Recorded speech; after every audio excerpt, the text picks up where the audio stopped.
Hello, my name is Precious and I'm the owner of Precious Monograms and More. I'm an employee by day and an embroiderer by night, and today's video we're going to do the 2025 recap of my markets. So in 2025 I participated in 8 pop-up markets in the Central Florida area. And what I've done is I've gone back and I've done some analytics on each market.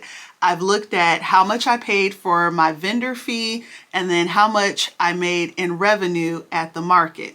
I've also created a rating system to help me rate each market. So the rating system is based upon how much the vendor fee was versus how much I made at the market. So a 1 star means that I did not make my vendor fee back. A 2 star means that I did make my vendor fee back. A 3 star means that I doubled my vendor fee. And then a 4 star means that I 10x'd my vendor fee. Now, there are a lot of other things that happen that play into whether a market is a good market or not. So I actually, in my ratings, I don't have all of them as a solid 1, 2, or 3. I have some half marks there, and I'll explain why. So let's start with the very first market of the year. And I have my notes written down, so you'll see me look down at them. So the first market of the year was the Vintage Bridal Expo. And this was at the Honey House Vintage, which is in downtown Orlando. And so for that market, I rated that one a 3.5 stars. This was a wonderful start to my year. I really enjoyed doing this market, and honestly it started off a little I'm trying to figure out the best way to say it. So there were a few hiccups along the way. Okay, part of it was me, I'm the problem, it's me. So what ended up happening is when I went to the location to pick my spot, I really didn't understand the map and how it was all laid out and where everyone was going to be situated at the venue. So I picked a spot that was kind of far away from people, and I got really concerned that no one would come back to my area. The other thing that happened that day was it rained, and it rained, and realized it is a bridal expo. I have made white sweatshirts. So rain and white and mud do not go together well. But this event turned out beautifully. The organizer was able to move me to a different spot close to the entrance, so I was able to be seen by everyone who came into the market. Also, they had a fashion show where we were allowed to give pieces that we had created for the models to model during the show, which was absolutely fabulous. What I really loved about this show is this was the first time I really took some time to get feedback from customers about the designs that I created, because I created those designs at the end of 2023 and I hadn't had any feedback. So I was asking the customers as they came to my booth what they thought about them. So I'm going to look down here at the paper. So I had a couple of different questions that I asked them. There were 2 different sweatshirt brands that I was using at the time, and I actually still use both of these brands. So the first brand is Otis, and the second brand is Gildan. So I asked customers when they came to my booth to fill the sweatshirts and tell me which one they liked best. Well, the winner was the Otis sweatshirts. And I love Otis sweatshirts because they're very soft and they remind me of comfort color sweatshirts, but they have a lot more colors. So that was the first question. The second question was, which design do you like better based upon the thread color? So I created this coquette bride design. So it had, and I'll try and insert a picture, but it had bride and then had this cute little bow on top. And with that particular design, I did it in 2 different colors because I didn't know which one people would like best, if they liked it in white or if they liked it in black. So the vote for that by a landslide was white. They loved that design in white. And as a matter of fact, I think I sold out of that design at the show. Then the other question that I asked was, I have created two future designs. So one said future Mrs. and the other one said future wifey. And I didn't know which one people like best, if they would prefer to be called Mrs. or if they'd be preferred to be called wifey, because wifey is just, a very popular word these days. So with the vote for that, by a landslide, it was future Mrs. So that particular market was a 3.5, which means I more than doubled my booth fee, but also the feedback that I got from customers was phenomenal. It really helped me to start focusing in on what designs people liked and what I should bring to shows. So then the next market was the Florida Wedding, the Florida Wedding Expo, and it was at the Orange County Convention Center. And so the Florida Wedding Expo, I had rated as 1.5 stars. So this particular event really is an event more so for wedding vendors. So the venues, the caterers, the wedding dress sellers, it's more so for them than me. But I saw an opportunity from creating, it's called the Yes I Do Always collection, and you can go look at it on my website, preciousmonograms.com. And I was like, this is a really good way for me to get in front of brides with this collection. So I decided to participate in this particular expo as a clothing vendor. So that particular market was rated 1.5. I rated it 1.5 because I came really close, really close to making my booth fee back. And the feedback from customers at that particular market was very good. And I learned a lot at that market because I had never done an expo like that before. I had only done pop-up markets. So the best seller at that one was anything that said wifey. So as you can see, depending on which crowd you're in, those opinions are going to go back and forth. Because at the Vintage Bridal Expo, people were more interested in bride and Mrs.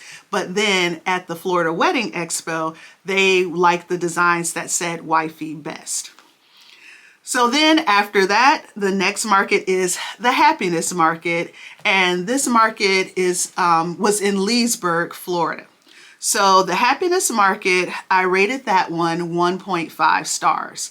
Again, I came really close to making my booth fee back, and this market was a Thursday night market. So I want you all to hold on to that Thursday night piece because that's going to come back around again.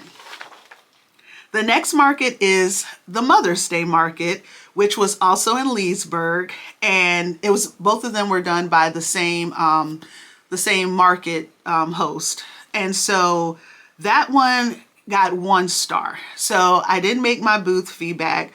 I didn't come close to making it back. And again, it was another Thursday night market.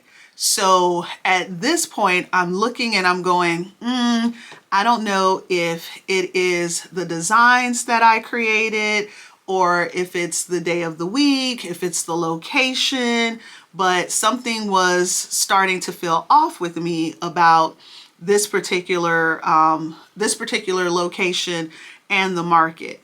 And the reason I say that is because the market host is a really good host. They do a great job of advertising. They do markets all the time. They're very nice to their vendors. So it just seemed, unusual to me that I didn't make my booth fee back. But we progress. So then the next market was the food truck battle, and that was in Ocoee, Florida. Again, this was a Thursday night market, all right? So as you can see, I've done 3 Thursday night markets in a row.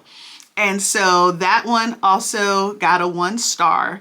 Again, I didn't make my booth fee back, but I launched my mini tote collection at that market, and I got great feedback from that. So That part was just amazing. I was really happy to get that feedback. Someone actually bought one of my mini totes and I was so ecstatic. And it was a customer that walked by. He's like, "Oh, you just have such a big smile." I was like, "Yes, I just sold my first mini tote. Like, this is a new collection." So I was on cloud nine about that.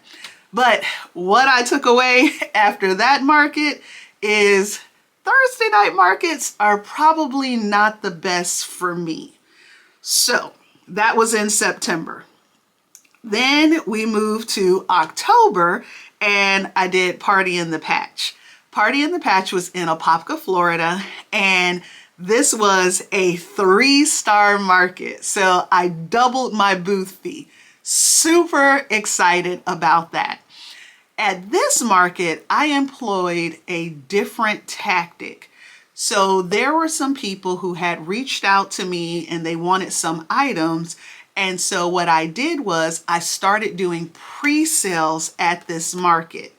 And that is what helped me to double my booth fee. I also introduced my Build-A-Bag, which is on my website as well. And I had a lady purchase 2 of them and she was so sweet. When I gave her bags after the market, I mean, she hugged me, she loved them. I mean, just beautiful, beautiful woman. And that was amazing. So in November, I participated in Small Business Saturday, and that's a market that's held in Apopka, Florida at Cannon Coffee House. And that market also got 3 stars. So just like Party in the Patch, I did some pre-sales, which helped me to double my booth fee. Also, I had mystery bags, and those were a hit. So that also kind of pushed me over into doubling my booth fee. So I was very excited about that. Then the last market of the year was Thrift on 46. Thrift on 46 was a 4-star market.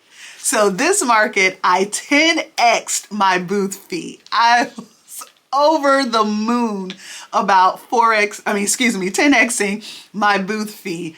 And Thrift on 46 historically has been a good market for me. So the first time I participated at Thrift on 46 as a vendor was this is 2026. So that would have been 2024. A friend of mine who I had participated in markets with told me about Thrift on 46, and I had an opportunity to be a vendor there. And every time I've gone, I've just loved the customers. The customers that come to that market are so nice and so sweet and so supportive. So I was, again, super excited that I 10x'd my booth fee. 10x. I was like, yes. And what made that happen, once again, was pre-sales. So I knew someone who was coming to the market. They had asked me to bring them some things, or they wanted some things created. I told them, meet me at the market. So by doing those pre-sales, it helped me to 10x my booth fee. I also sold, I think it was, 2 of my mini tote bags. I introduced my 2 new niches because my main niche is personalization, but I've added on positivity and praise being Christian themed items to the business. And I introduced those designs there at that market. And literally I sold something in every single category. It was amazing. I mean, amazing. The other thing that I did at this market is what I did at the first market of 2025, and that is I created a survey, and in creating the survey, I asked the customers who came to my booth to give me opinions about the designs, which design they liked best, which color scheme they liked best. Because again, anytime I can get information from my customers, it makes it easier for me to create designs and to create them in the color combinations that people love. So that just worked out absolutely wonderful. So what did we do once we gathered all of this information? Well, I went and I did an average. So if I average all of the stars from each of the markets from the year, my total market average for 2025 is 2.3 stars. And when I compared that to the booth fees that I paid and the revenue that I made at each market, it matched up perfectly. The big question is, will I do markets in 2026? And the answer is yes. When I took the average rating from all of my markets from last year, it came out to 2.3 stars. So that tells me that I'm doing a good job at my markets and I'm making my booth feedback and I'm making some profit. What did I learn? I learned 3 things. The first thing I learned was Thursday night markets are not for me. It has nothing to do with the organizers, because the organizers are really good organizers. They do a great job with advertising. They have beautiful venues. But for whatever reason, Thursday night customers are not resonating with my product. The second thing that I learned is I need to do pre-sales. If I'm going to a market that I've been to before and there's a customer that I know that comes there all the time, I need to reach out to them before the market and ask them if there's anything that I can make them and bring with me to the market. The third thing that I learned is that I need to keep doing consumer research. I love doing the surveys. I love the feedback that I got. And then especially because I'm a personalization company, knowing what my customers like is extremely important to me. So the information that I got from those surveys, they let me know what designs I need to create and what color combinations I need to create them in. If you've made it to the end of the video, thank you so much. Please like, comment, and subscribe, and I look forward to seeing you in the next video. I hope you all have a wonderful day, and I'll chat with you later. Bye.